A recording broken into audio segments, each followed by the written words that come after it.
কাছে বা দূরে দেশ বা বিদেশে ছোট বড় যে যেখান থেকে আমার ভিডিওটি দেখছেন আসসালামু আলাইকুম।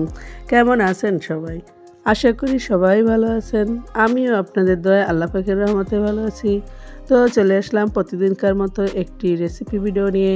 আজকে চলে আসছি আমি বাঁধাকপি রেসিপি নিয়ে। কিভাবে বাঁধাকপি খুব সহজে এত মজা করে ভাজি করা যায়।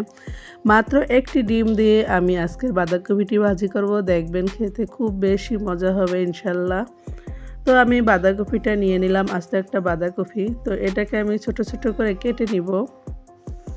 দেখেন আমরা কীভাবে কেটে নিতেছি, ছোট ছোট করে একদম শাকের মতো। এটাকে কেটে সুন্দর করে আমি পরিষ্কার করে ধুয়ে নিব।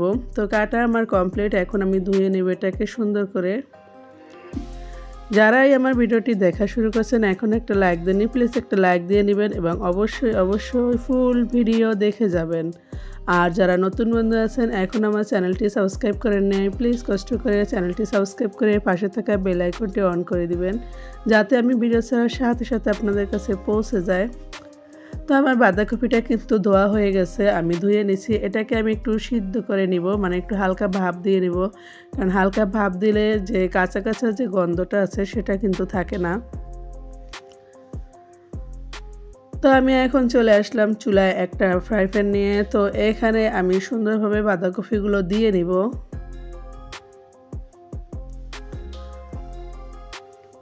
তো আমি চুলাটা একটু ধরিয়ে নিলাম সুন্দরভাবে। আর এটা কিন্তু অবশ্যই মাঝারি আঁচে সিদ্ধ করতে হবে, ভাপ দিতে হবে, কারণ অতিরিক্ত চুলার তাপ থাকলে তখন এটা পুড়ে যেতে চাবে, যেহেতু পানির পরিমাণে একেবারেই কম। আমি পানির সাথে একটু লবণ দিয়ে নিলাম যাতে সুন্দরভাবে মিশে যায়। তো এখন আমি কফি পুরো অংশটাই একদম সুন্দর করে পাতলে দিয়ে নিব। এটা দেখবেন এখন অনেক বেশি দেখায়, কিন্তু ভাপ দেওয়া হলে এটা একদম কমে যাবে। তো আমি এটাকে সুন্দর করে ভাপ দিয়ে সুন্দর করে একটু করে নিব, সিদ্ধ করে নিব। তো দেখেন আমি ঢাকনা দিয়ে এটাকে ভাপ দিয়ে নিব। তো আমি একটু নেড়ে চেড়ে নিব। আমি একটু নেড়ে চেড়ে সুন্দরভাবে এটাকে আবার ঢাকনা দিয়ে অপেক্ষা করব আরও 5 থেকে 7 মিনিট।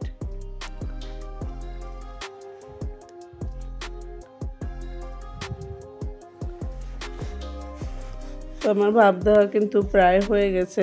দেখেন এখানে আমি ঢাকনা দিয়ে অপেক্ষা করব।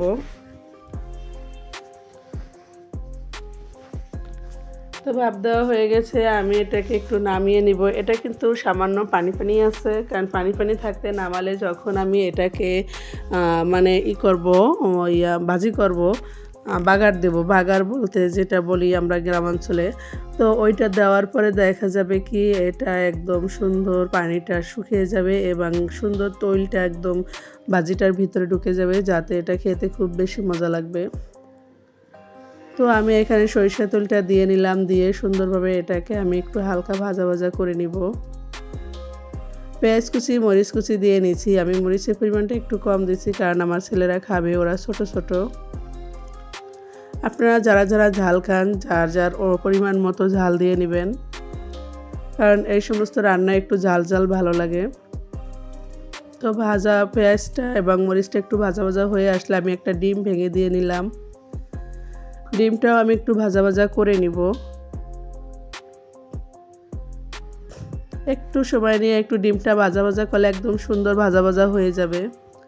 এই বাঁধাকপি ভাজিটা কিন্তু চিংড়ি মাছ দিয়েও করা যায়, মাছের ডিম দিয়েও করা যায়, খুব বেশি মজা লাগে। আমার বাসায় যেহেতু আজকে ডিম ছিল শুধু, এই জন্য ডিম দিয়েই করছি, মাছের ডিমও ছিল না। আর চিংড়ি মাছ ছিল, কিন্তু আমি আজকে ডিম দিয়েই করার চিন্তা ভাবনা করছি, তো এই জন্য ডিম দিয়েই করলাম। তো এটা কিন্তু ভাজা ভাজা হয়ে গেছে, আমি এখন কফিটা ঢেলে দিব এখানে।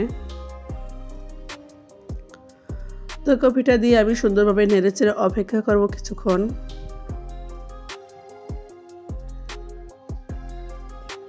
আমি কিন্তু আজকের বাঁধাকপিটাতে কোনো রকম মশলা ব্যবহার করিনি, আমি কিন্তু হলুদের গুঁড়াও ব্যবহার করিনি, কারণ আমি চাইছি বাঁধাকপিটার রং একদম এরকমই থাকবে।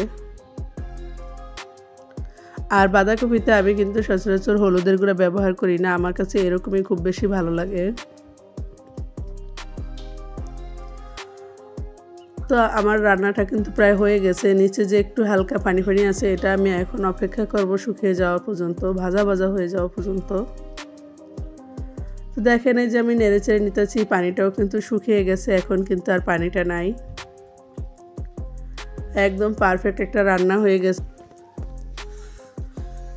তো যারাই আমার ভিডিওটা এই পর্যন্ত দেখছেন, এখন পর্যন্ত কন্টিনিউ করছেন, সবাইকে অনেক অনেক ধন্যবাদ ও অনেক অনেক ভালোবাসা। আপনাদের ভালোবাসার জন্য আজ আমি এত দূর। তো ভালো থাকবেন সবাই, সুস্থ থাকবেন। আল্লাহ হাফেজ।